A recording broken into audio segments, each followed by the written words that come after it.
And now we have Miranda HADAMIK is going to come up and talk to you about kind of her path and where she's been. And Miranda's been with us, what, 6 years now? 6.5, yeah. 6.5 years, that's crazy. Yeah. And has grown amazingly because she has put herself in a role. Well, sorry. In all kinds of ways, yeah. Miranda has been she's been a joy to work with. She is brilliant. She works tirelessly. She has grown tremendously. And she's one of our next generation leaders, as we call them, and just looking forward to watching her grow into that role. Miranda. Thank you.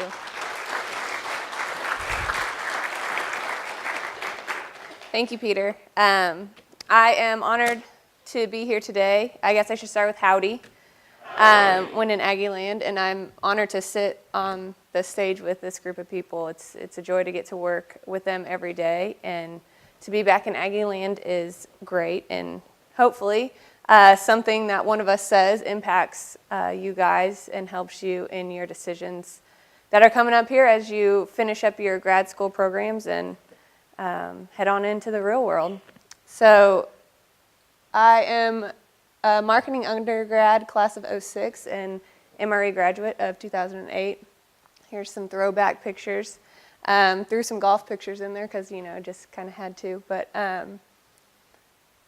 part of that is golf led to where my path kind of began. And I wouldn't have gone to grad school without what happened to me in the golf realm. I had a couple of shoulder surgeries. It extended my eligibility, and I needed to be enrolled in school in order to keep playing. And so I decided to look into some graduate programs and came across the MRE program, which was Lear at the time, and had a friend that had gone through it and was really interested by it. So I enrolled and finished grad school while playing golf on both years of grad school. And anyway, my plan was to always play professional golf. That's why I was a marketing undergrad. I thought that would help me market myself as I played on tour. That was just my thought process at the time. And then while in grad school, we got recruited by several companies, and Deloitte came along. And I'm going to lay out kind of my career path because I think it might show you one way that you could go into this business and my experience along the way, what I do now, and then kind of some lessons learned. So got recruited to Deloitte, took the job, and thought I'd just try it out, and if not, I'd go back to golf. But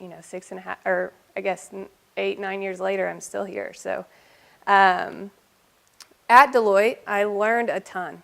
I took every opportunity to tackle a different kind of project. I had, a slight knowledge of Excel, which I thought was good at the time, but then it really grew when I was an analyst at a big co, is what we call a big company. Lots of training opportunities there. If you're kind of shy of going to a big company, or if that's really exciting to you, I'd encourage you to kind of look down that path because there are just resources available, training opportunities. I learned a ton about valuation, the real world, how it works, how you look at different property types, how you look at different markets. It gave me a solid base, which became an asset when I moved over to Caldwell, kind of a small co, and was able to use that in my transition. I was able to travel all over the country. I actually learned the most about technology and Excel on not even a real estate project. I was out working on the BP oil spill and had to do all of this data analytics and just different things, macros and VBAs and all that kind of stuff, and was able to use an unrelated project in Excel and bring it over to Caldwell in the development business. So then I moved on to Caldwell. So how did I tried to get hired with Caldwell out of school, but anyway, that didn't work out. And they missed the target on that one. But anyway, so I ran into Clint at a Aggie Real Estate Network conference a couple years later, and he said, "Hey, you got to call Ronnie Hale today and come on over." So I jumped on it, and I knew I always wanted to be in a smaller company and be the doer, be the one, trying to create something rather than the one servicing other people. So I was excited, it was a risk.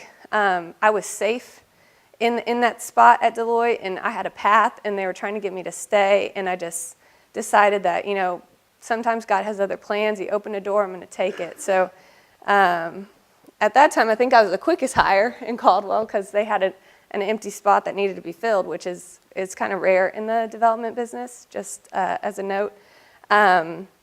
So jumped right in. I was given, Town Lake is our big 2,400 acre master plan community, and I was given the model and said, here, figure it out. So dove in, Ronnie and I spent a lot of time trying to figure out how it was working, how to make it better. We were really analyzing the debt ceiling at that point in those years. We had a lot of tumultuous time with what projects we were going to do, what was going to be delayed.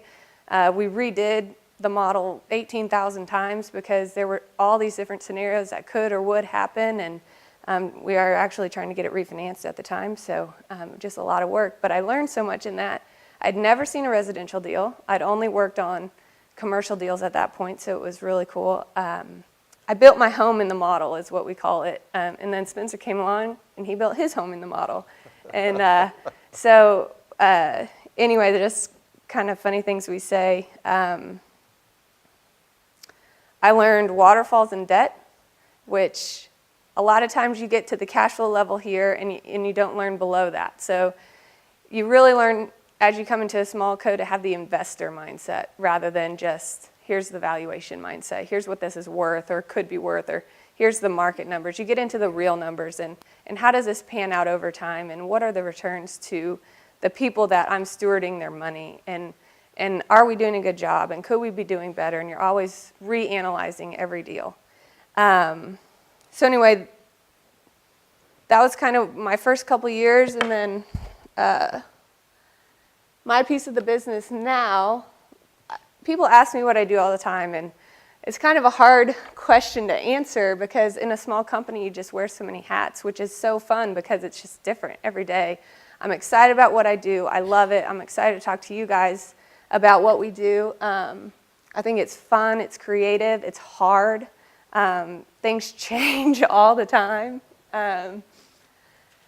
Anyway, so this is what I came up with as what I do now. Kind of 4 areas. There's asset management piece, the investment analysis piece, development coordination, and then investor reporting. So all 4 highly important pieces of the business. And I kind of get to touch on all 4 of them, which is exciting. Along with the teams we have an awesome analytic team, and a development team, construction team, and then I work with Ronnie and our analysts on investor reporting. So asset management, what does that mean? So we compare our performance to pro forma all the time, constantly reanalyzing where we are in debt. Are we meeting our revenue numbers? What are our expenses? Every project, income project we have, we look at that. Who do I deal with? I deal with a plethora of people, from property managers, tenants who need their hand held through a deal, build-outs, making sure, you know, a tenant didn't destroy the building, doing their build-out, signage, marketing, leasing, keeping on the leasing brokers, and, you know, making sure they're going after the tenants we really want to get that have high credit, that will enhance the value of a project, and that sort of thing. And then the construction team, which we're fortunate enough to have an in-house construction team, and they're a huge asset as we go vertical on land we own. So a lot of what we do is buying land, and then along the way we decide what the best use for that land is. And then as we deal with architects, consultants, planners, engineers, we decide what we're going to build, and then we have a group that helps us build that. So, and then investment analysis, making sure we push forward with the investment plan on that asset, making sure it gets the attention it needs from the people that need to make decisions on it. Evaluating new deals. This is a fun part. You get to evaluate about 100 new deals for every deal you buy. So that's always exciting to know that you spend hours and hours underwriting, modeling, getting comps, getting inputs, and then it doesn't work, we don't do it, we move on to the next deal. And that's just kind of part of it. So as you get into these roles, you're going to be doing that, or at least some that go into on the finance route. And then development coordination, that's coordinating all the consultants, our internal team, planning, making sure everybody's on board with the plan we've chosen for that property, what we're going to do, what we're going to build, what makes financial sense, and not always what makes financial sense, but what is right. What is the right thing to build?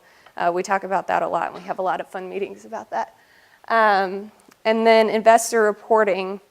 We have a huge base of investors that trust in us, and we have to be good stewards of their money. And so part of that has been creating a consistent system for reporting, which has gotten better over the years.